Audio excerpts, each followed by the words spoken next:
સુરત શહેરમાં આજથી એક સાથે 4 ભવ્ય મેળાઓનું આયોજન કરવામાં આવ્યું છે। આજથી શરૂ થયેલા મેળો 1 માર્ચ સુધી ચાલશે। આ મેળામાં રાષ્ટ્રીય પુસ્તક મેળો, હોર્ટિકલ્ચર મેળો, શિલ્પગ્રામ મેળો અને ફ્લાવર શોનો સમાવેશ થાય છે। મેળાનું ઉદ્ઘાટન ગુજરાતના મુખ્યમંત્રી ભૂપેન્દ્ર પટેલના હસ્તે કરવામાં આવ્યું હતું।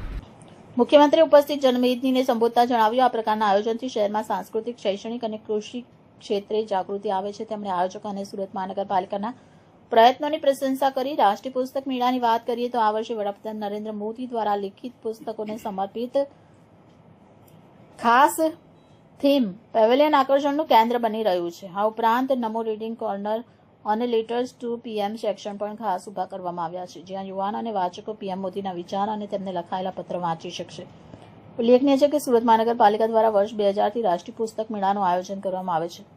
શિલ્પગ્રામ મેળામાં દેશભરના હસ્તકલા અને હાથશાળના કારીગર તેમની કળાનું પ્રદર્શન કરશે।